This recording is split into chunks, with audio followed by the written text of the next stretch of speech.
बर्फ से ढके मसूरी की वादियों से दूर, मुंबई की चमचमाती इमारतों और तेज भागती जिंदगी के बीच दो दिल अब धीरे धीरे एक अनजान डोर से बंधने वाले थे। पिछले कुछ दिनों से राजीव और अभिनव दोनों परिवारों में इस बात की ही चर्चा थी। रितिका और मीरा की शादी।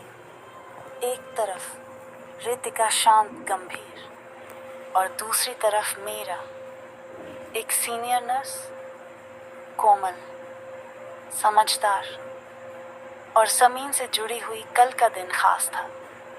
पहली मुलाकात का दिन। देहरादून, मीरा का घर। सुबह की हल्की धूप खिड़की से अंदर झांक रही थी।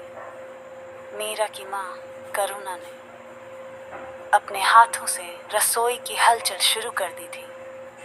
मीरा अपने पुराने लकड़ी के ड्रेसिंग टेबल के सामने बैठी थी। वो लाइट ब्राउन कलर की साड़ी पहन रही थी। बालों को पीछे उसने क्लेचर लगाया हुआ था और माँ की पसंद की हल्की बिंदी लगाई। करुणा हल्के से मुस्कुराते हुए, बस अब तू आकर मुस्कुराएगी ना तो रितिका तुझसे नजरें नहीं हटा पाएगी। मीरा शर्मीली मुस्कान के साथ कहती, माँ आप भी ना, मुझे तो वैसे भी अभी अजीब लग रहा है। पहली बार किसी से ऐसे मिल रही हूँ।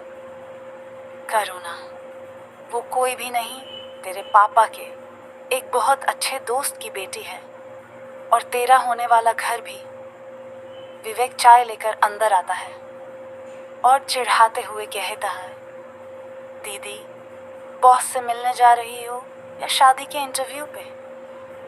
मीरा हंसते हुए, तेरी शरारतें कभी नहीं बदलेंगी। मुंबई एयरपोर्ट और सीईओ रितिका का परिवार।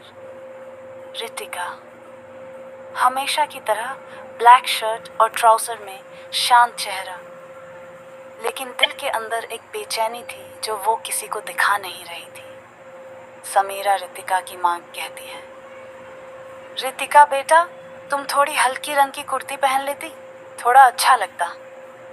रितिका धीरे से, मैं ठीक हूँ माँ, जो हूँ वही रहना चाहती हूँ।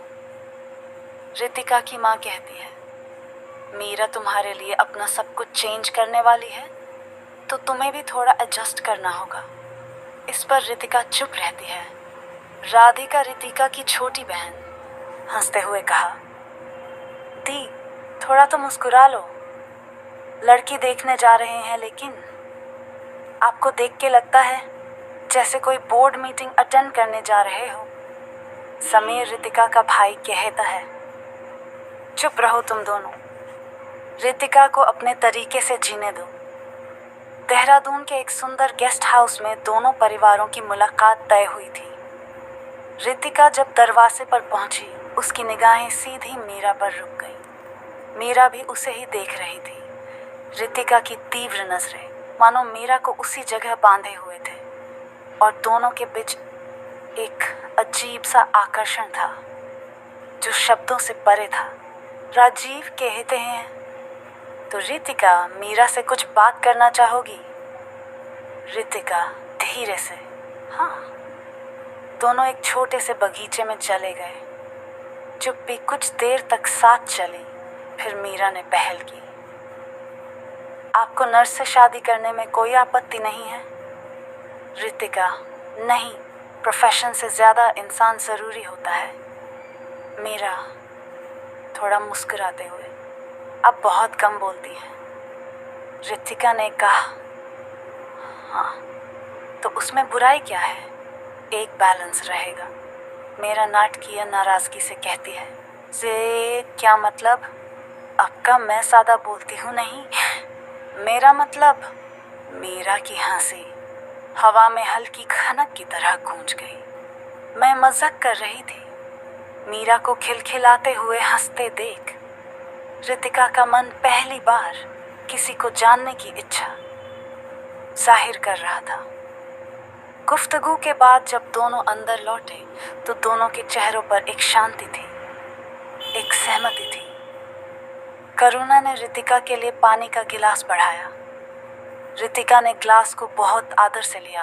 मेरा रितिका को ही देख रही थी। उसने नोट किया कि रितिका देखने में भले ही स्ट्रिक्ट हो, लेकिन उसकी आदतों में नरमाई थी। राजीव कहते हैं, तो फिर अगर आप लोगों की तरफ से कोई आपत्ति नहीं है तो हम चाहते हैं कि सगाई अगले महीने हो जाए। अभिनव, हमें कोई आपत्ति नहीं है दोस्त। ये वादा बहुत पुराना है और अब दिल से पूरा होगा। सबके चेहरों पर मुस्कान थी। रितिका ने एक बार मीरा की ओर देखा और पहली बार उसकी आंखों में हल्की चमक थी। मीरा ने सिर झुका लिया। संध्या के वक्त रितिका बालकनी में अकेली खड़ी थी। मीरा ने पीछे से आकर धीमे से कहा, आपका सफ़र लंबा रहा होगा, चाय पी लें? रितिका मुस्कुराते हुए, अगर तुम बनाओ तो क्यों नहीं। मीरा चाय लेकर आई। रितिका ने कप पकड़ा और नजरें मिलाई। दोनों की निगाहें मिली। कुछ पल के लिए वक्त थमसा गया। मीरा चुप्पी तोड़ते हुए बोली, शादी के बाद अगर आप चाहें तो मैं मुंबई में काम भी कर सकती हूँ। रितिका ने जवाब दिया, जो भी करना चाहो तुम आज़ाद हो, मेरा साथ रहेगा। मीरा की आंखों में हल्की सी नमी आ गई, पर उसने मुस्कुरा दिया। मीरा कहती ही है, आप सच में अलग हैं रितिका, बहुत अलग। रितिका धीरे से, और तुम वो हो जिसका इंतज़ार शायद मैं खुद नहीं जानती थी।